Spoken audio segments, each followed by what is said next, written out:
I was really excited going into it because it sounded like it was going to be really cool, but it ended up just being kind of a little bit of a confusing mess. 1, 2, 3, let's switch this up.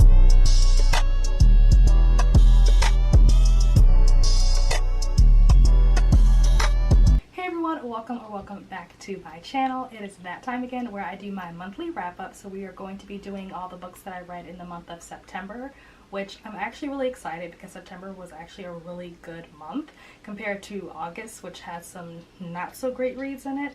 This month actually has at least one, I think more than one, 5-star, maybe 3 5-star books, or at least in my opinion they were 5-star books. So if you are interested in seeing what I read and what I think about these books, then stay tuned.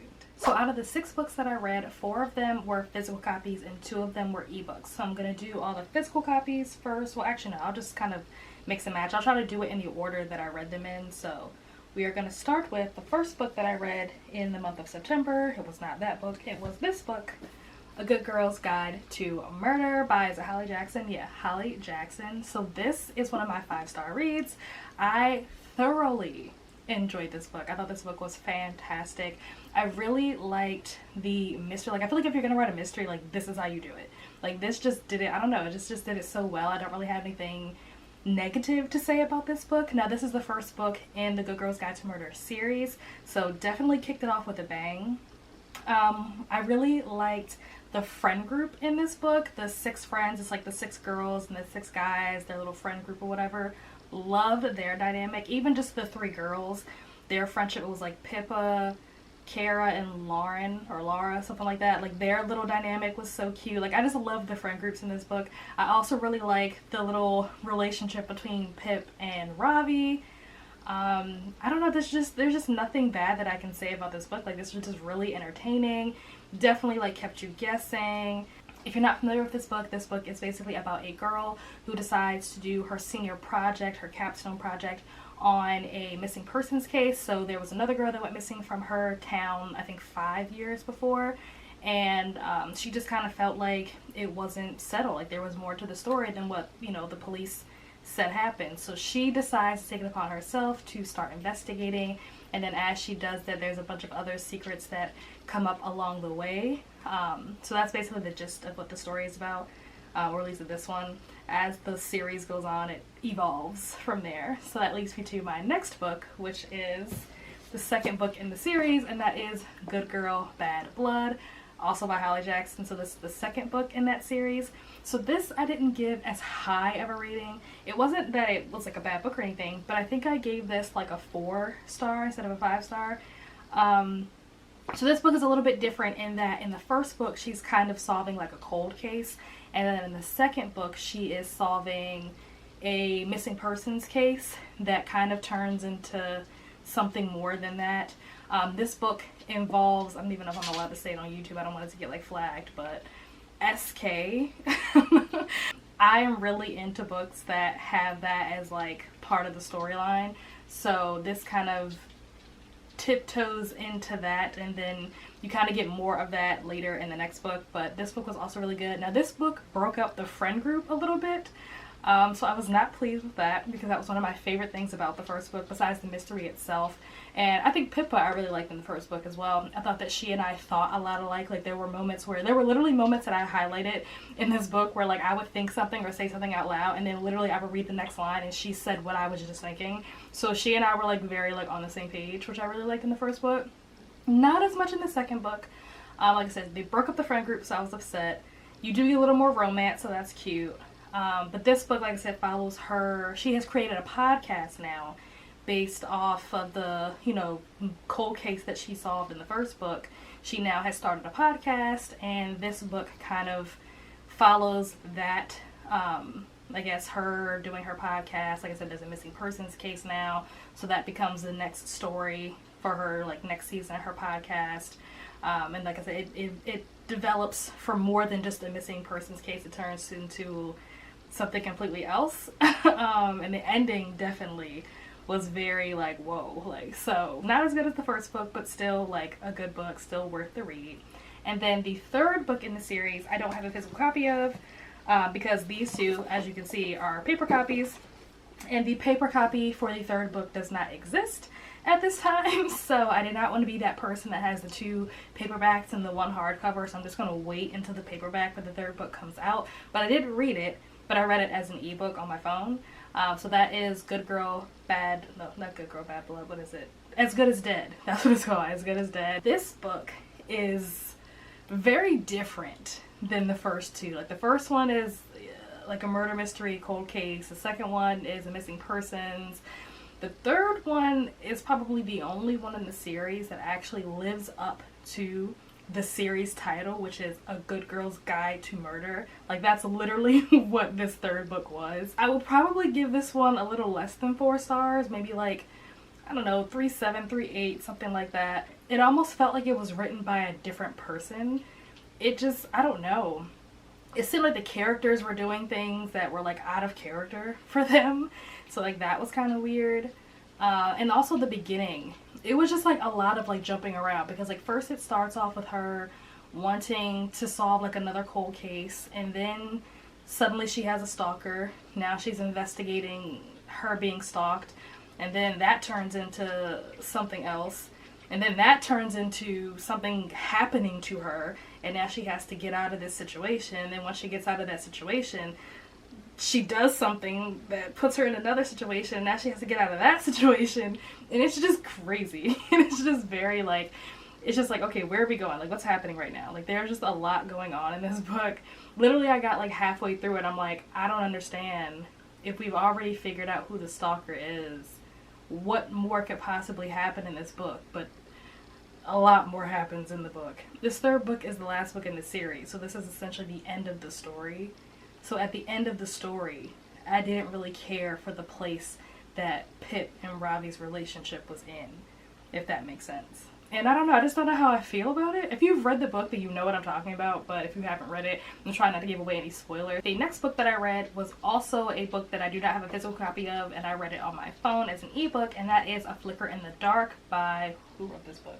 Stacey Willingham. It's basically about a woman who is the daughter of a former serial killer, and now they're, oh, I said the SK word, whoops, oh well, there it is. You know how they have like their MOs and stuff like that. So now it's 20 years later, and there are girls going missing from the town again in the same way that they were going missing the last time, and now she kind of looks suspicious, and it looks like it, you know, might be her, just because of her legacy, who her father was, and the fact that these girls are going missing in a very similar fashion to how they were going missing the first time. So she's basically trying to solve it, but also kind of prove herself innocent, but you're also dealing with an unreliable narrator at the same time. So there's a lot going on in this book. This was also a 5-star read in my opinion. I had seen like reviews and stuff like that where people were like, oh, it was so predictable. I don't know that it was that predictable. I think that as I continued to read, I kind of like figured it out. But it wasn't one of those things. It wasn't like We Were Liars, where it was like very obvious like in less than 100 pages in. Like, no. You definitely had to get like a certain amount into the book. Even like right before it got revealed, I still wasn't 100% sure that I was right. And then I ended up being right, and I was like, oh, whew, like, good. But I wasn't even, like, fully sure. The NC really pissed me off in different moments. There were literally moments where I'm like, yes, like, we were on the same page. And then there were moments where I'm like, girl, how can you be so dumb? Moving on to a book that I was not thrilled about. I was really excited going into it because it sounded like it was going to be really cool. But it ended up just being kind of a little bit of a confusing mess. And that is Lark by, is it Alex Astor? Yeah. So this was supposed to be, I think, like Hunger Games meets something. I forget. How do I describe this book?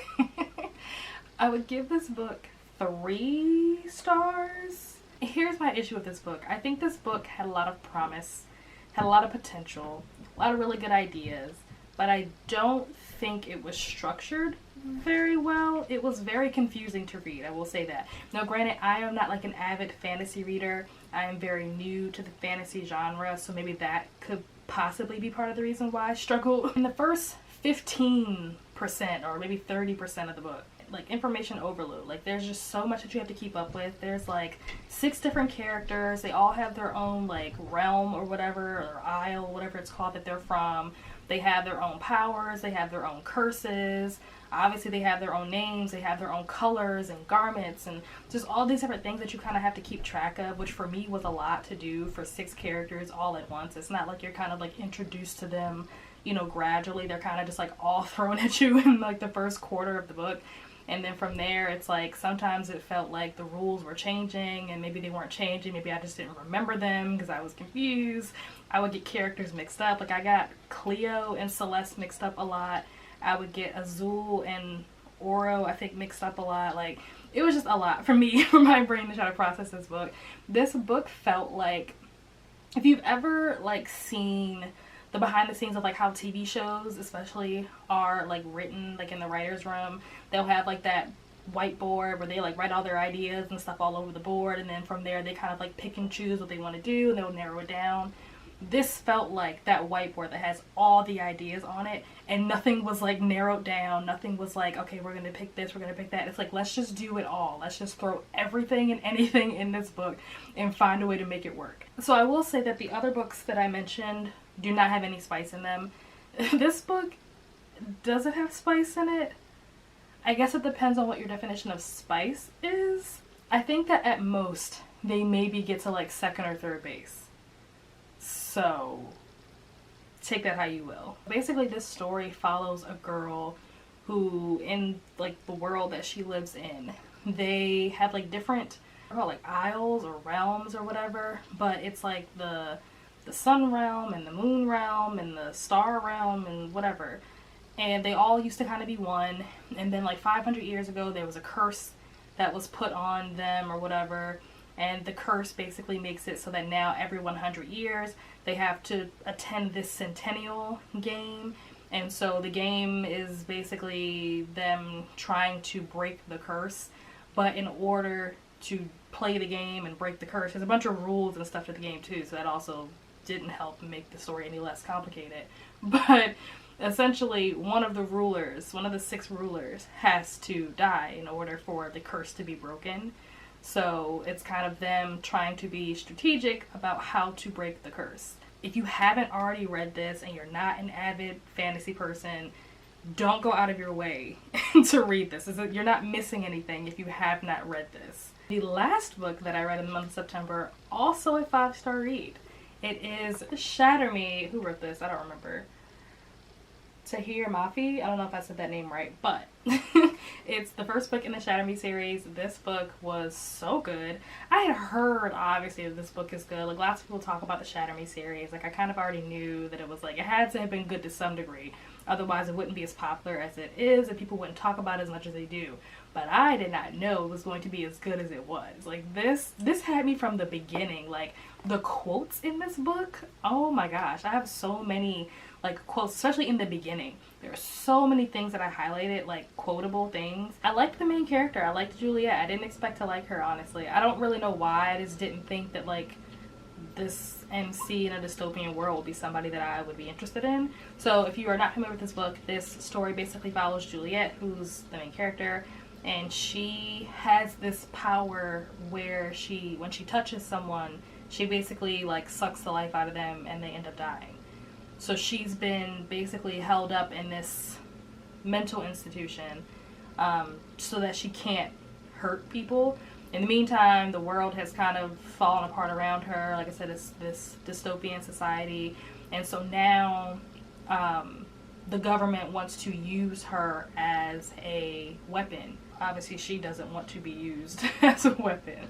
So it's about that kind of battle between her trying to not be taken advantage of and used. But there is a romance that develops in here, which is kind of cute. I have a feeling that there's going to be like maybe a love triangle coming at some point in one of the books. This series, I forget how many books is in this series, but I don't know, I just have like a vibe that there may be a love triangle coming. I haven't heard anybody mention it, but I also tried to kind of stay away from too many videos and reviews and stuff about this series because I don't want to spoil it for myself. So that's what I'm thinking, and I'm not opposed to it. I'm honestly, if there was going to be a love triangle between Adam and, what's the other guy's name? Oh, Warner, that's his name. If there was going to be a love triangle, like, I don't know if I would be Team Warner or Team Adam. I like Adam. Like, he's nice. He's a good guy. He's caring. He's probably the right choice for her. But there's something about Warren that's like toxic. And that makes him interesting. So I would say out of the ones that I read, the ones that I would recommend the most, this, Shatter Me, Good Girl's Guide to Murder, the first book in the series, and A Flicker in the Dark. Those are probably my 3 5-star reads for the month of September. That is it, guys. Thank you so much for watching. Hope you enjoyed. Hope you got some book recommendations. If you haven't already read these, if you have already read these, let me know down below what your thoughts are on them, whether or not you like them, what you rated them. And let's just get chatting about books. If you guys have any recommendations for books that I have not read, leave those down below in the comments as well. Of course, do all that YouTube stuff. Like, comment, subscribe, share, and I will see you guys in the next video. Bye.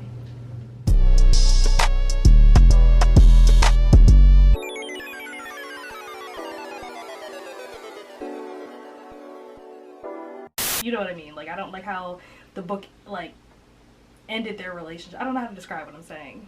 Like...